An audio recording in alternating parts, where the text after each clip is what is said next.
let's do a little experiment together, a study in decoupage, if you will, and see if it's possible to decoupage a sketchbook cover. I have seen a million decorating my sketchbook cover videos. I love them, but I've never seen anybody try this before, and I think if it's successful, it'll be super cool. Decorating your sketchbook cover it's a must, no matter how you do it. It's like the reward for finishing up your last one. It'll be tragic if this does not go well because I will be stuck with it for a very long time. Spoiler alert, it turns out awesome. Like, I do it again awesome. That's the marker of any good craft. Would you do it again? Anyway, here is a list of all of the supplies that I use in this video if you want to screenshot this. I'm using an ELO sketchbook, but you should use whatever your favorite is. ELO has long been a favorite of art YouTube, though I don't see it as much as I used to. I don't know why. I think they're great. I'm a fan. I love the square shape. Anyway, let's get into it. I started by giving the cover a good sanding. This sketchbook has like a soft touch feel, which has got to go. I was worried the sanding might cause like it to pill or, rip or something, but it did not. It sanded quite nicely. This is also going to rough up the surface, which will help with adhesion. The paper I'm using for this is just regular tissue paper, the kind meant for like gifts. I chose this because it's nice and thin and flexible and should let me get a lot of good texture. I placed a sheet of it underneath the cover so I didn't glue the pages together. And then I started ripping it up into little manageable sized chunks. You want to make sure you get rid of all of the factory cut straight edges. The ripped edges will just blend into each other much nicer. And then I'm crumpling it all up, making it all wrinkly and crinkly. We're not going for smooth decoupage here. Otherwise, what's the point? Well, if you're using paper with an image on it, you may want it to be smooth. That could be cool. That's the only kind of decoupage I've ever done it before, actually, is like images onto wood. And that's awesome. I love doing that. Anyway, the Mod Podge I'm using is the purple one, which is Mod Podge Hard Coat, for no other reason than this is the one I already had. And I didn't want to go buy one when this would probably be fine, and it was. I'm sure any of them will work. There's the matte one and the glossy one. I'm starting off by giving it a thin base coat all over, working on just the front cover for right now. You want to work with small sections, making sure the paper gets completely coated front and back. Starting off with just one scrap of paper and completely encapsulating it with the Mod Podge before adding another. I'm also overlapping the pieces and layering them to build up the paper as I go. I think every area ends up getting about 2 or 3 layers. And I'm using my paintbrush to kind of push and pull the tissue paper into the wrinkly texture. I want all of the wrinkles and crinkles that I put in there to stay. Make sure you use a paintbrush that you don't care that much about. Mod Podge hates paintbrushes. If you stop paying attention for 5 seconds, your brush is no longer a brush. It's a stick that looks like a brush, okay? If you need to get up in the middle of this project, make sure you clean off your brush with water first. I'm not kidding. Everybody say rip to this paintbrush. Anyway, for the edges, I wrapped the paper around the edge by about a ½ inch. It's important to make sure the edges are just as covered as the rest because these will be wear points over the life of your sketchbook.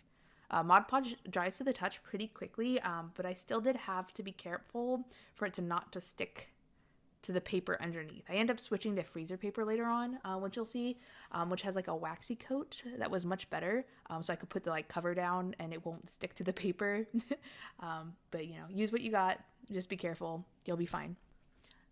For the spine, you'll notice I don't do anything special for the spine. I was worried, of course, since that's going to be a stress area for opening and closing your sketchbook, that the spine would crack. And let me tell you, I've had this for over a month now, using it regularly, throwing it in and out of bags, opening and closing it.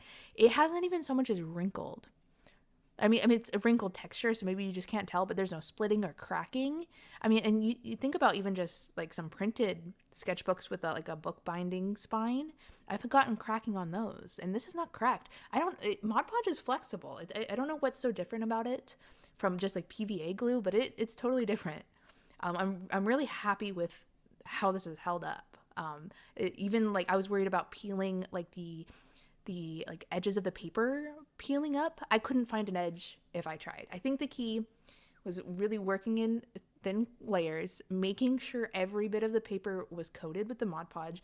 And I'm not being shy with the Mod Podge either. There's no reason to be.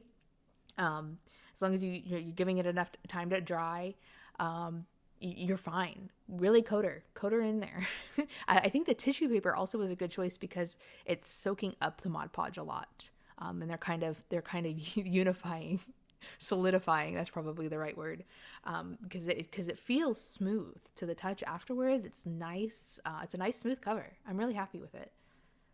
Anyway, I'm gonna shut up and let you watch me finish up decoupaging the cover, and then we'll move on to painting it, which isn't that the best part of any project.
All right, she's all dry and ready for paint. I'm using a variety of blue and purple craft paint. I've got metallics and a full art multi-surface. I love full art multi-surface paint. It just has more like sealant in it.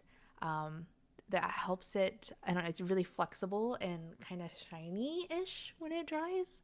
But like it's by sealant, I mean it's like a medium, more medium included in the paint formula, and I really like it for a lot of things, including this. I did end up liking it for this, but of course, regular craft paint should be just fine.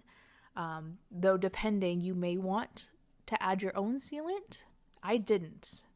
I'm going in with the darkest color first. This is the dark purple color. This is gonna, get into all of the low points of all of that texture that we left, and you can really see it now. With as I add the paint, you can really see all of that texture that's left behind in the tissue paper. I really, really like that. I don't know, something about this effect really reminds me of like 90s arts and crafts. Well, decoupage reminds me of like kitschy 90s like DIY home decor stuff. And also almost like that whimsigoth aesthetic kind of crafts. I love it. I love it. Huge inspiration for me right now. So I'm kind of going with that for my design of this cover. I'm blending in, I think this is periwinkle, this regular craft paint. I just kind of pulled out all of my blues and purples, my favorite colors, and I'm blending them into each other. I'm going for a very like mystical, magical gradient look. You get it. I would really love to see if any of you guys do this. Please tag me because I love seeing people decorate their sketchbooks in general, but I also would love to see what other people do with this technique because I fully recommend it. I think this turned out really well. Definitely enough to recommend. I wouldn't change, I don't think, anything. Which is so lucky because so often with experimental crafting like this, it all goes wrong. In which case I would still share it because I think you can learn from seeing other people mess up. I think that's so important in crafting actually, because we want the stuff we spend so much time doing to last and to work. So, making mistakes is a good thing. But this was not a mistake. I don't think I would change anything if I could go back. You can kind of see, if you look really closely, the embossing where it said ELO. And I probably could have covered that completely if I wanted to, but when I was decoupaging it, I kind of liked the way it looked. You can almost not see it at all in real life. It's picking up a little bit there. The crafting hairdryer. Love the crafting hairdryer. It's like a mini size. I have this in like my paint stash. I store it with my watercolors because that's where I usually use it, but it comes in handy all of the time. Highly recommend a mini crafting hairdryer if you happen to come across one at a thrift store or something. You can see I used my button jar after like drying it initially with the hairdryer. I let it sit until it was completely dry under the weight of my button jar, and that just helped make sure there wasn't any warping. And I'm happy to report there is not. Now finally going in with the metallic paint. At first I started trying to like just dry brush it. See, that's too much. You need so little paint on your brush, so little that you think there is no paint on your brush, because I really was going for it only picking up on the high points of the texture. And I just kind of play with it for a while. You can see I'm trying to use the sponge. You don't need the sponge. I just used it. It was kind of fun. But the brush works just as well. I kind of went back and forth, adding it, taking away, playing with it, until I got it to a place I was happy with.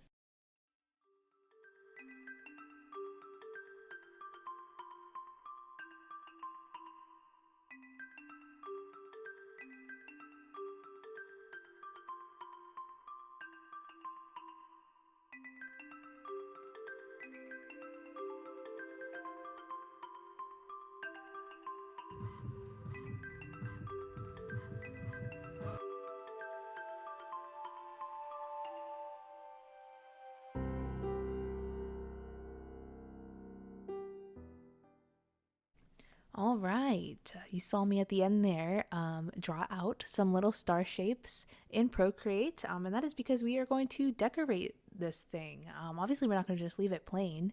We've come so far. Anyway, I've got some freezer paper and some fabric. I'm using I think it's called coated quilter's cotton. It's just the cheap stuff from Joann's. You can use, like the same fabric that you get in like a fat quarter. You can get it at Walmart, any fabric, or you can always just use more paper. To continue with what we're doing, we're going to decoupage some little shapes on. And to get nice little precise shapes cut out of my fabric, I'm tracing the stars onto some freezer paper, and I'm going to do something I call the freezer paper trick that I use all the time. Basically, I'm going to iron on this freezer paper onto the fabric, onto the right side of the fabric, by the way, so the pretty side is up, and the waxy side of the freezer paper is facing down, because that is going to stick to the fabric with some heat. And now I have a handy little guideline to cut out. So I just broke it down into bigger chunks and just started cutting them out. This is obviously way too many stars than will fit on the cover of my sketchbook, but I was on a roll, just cutting things out. Plus I like options. And I know I did spend a lot of time making those little precise shapes, but I end up kind of intentionally making them a little bit more wonky because I think that's cute. These are just little starbursts, I think they're hexagrams and heptagrams, I think. Cute shapes. Love them, but you could do whatever you want. You could do flowers or hearts or one of your original characters or anything. And like I said, you could totally do this with paper too. I just like fabric. I'm a big fabric user. I sew a lot, so I have a lot of cool things in my stash that I like to use up. And this was just a scrap of pretty gold fabric that I bought for something and then never ended up using. But so now this is its redemption arc. And you can see the freezer paper pulls right off. It leaves no residue behind. Just that little bit of waxiness on the back of the freezer paper is just enough to hold it to the fabric while you cut, and then peels away. It like the back of a sticker. It peels right away. And now you can arrange these however you want, or whatever you made. Arrange what you made to the front of the cover, and we're gonna just continue decoupaging it just like we did before. Going right over the top with the exact same Mod Podge. And I was worried that fabric would not work the same way that paper does. It totally did. I mean, it's great. It worked just the same, and you can't really tell that it's fabric on the finished product. It kind of just looks like more paper. I don't know how to describe it. I guess maybe you can tell it's fabric. So quilter's cotton is a non-stretch woven fabric. That's super important. A stretched fabric or a jersey would not work for this. It's simply too thick. It would soak up all of the Mod Podge, and it wouldn't hold a precise shape as well. And you might have issues with fraying or quilter's cotton. I think if you're going fabric route is going to be your best bet. Which is great because it's also the cheapest. You can go to Walmart and get a fat quarter for 97 cents. Cut up any shape you want. I think little, like floral hearts or something would be so cute. Or whatever, I feel like the possibilities are really endless with this. You can see I'm making sure to, just like with the paper, really make sure I get a lot of Mod Podge on the front and the back. And then I'm just going over the whole thing. I actually forgot I did this though, but this kind of acts as a sealant, doesn't it? The Mod Podge. I guess that's why I didn't need to gloss it. Duh. I did, kind of. The Mod Podge, is a sealer for a lot of crafts. In fact, I think, is it even called a craft sealant? I don't know. Anyway, I didn't need to do a gloss coat, which is great. Because those are so finicky, and a bad gloss coat is just bad business. I'm sure you get it. Nothing worse than a bad top coat, for sure. Now, too much gene is cooking in, isn't it? I guess I could have stopped there, but I'm adding some little gold metallic dots with just at the end of my paintbrush and some metallic craft paint. Now it looks cute. I'm glad I did this actually. Do you also not know when to stop? I feel like a lot of crafters have the too much gene. Anyway, you can stop there. But you can bet your butt I didn't. Now this is like a wire brush, not a wire brush. It's like a nylon brush, like scrubby brush. You can get these really cheap at the hardware store, but I like using them for flicking paint. Yeah, too much maybe. I keep going, but I end up liking it. It kind of looks like a magical night sky, and I think this also really sells home the whimsy goth 90s like aesthetic that I was looking for. So a win is a win, and I think this project was a win. I hope you learned something from this video, or it inspired you to make something today. Happy crafting.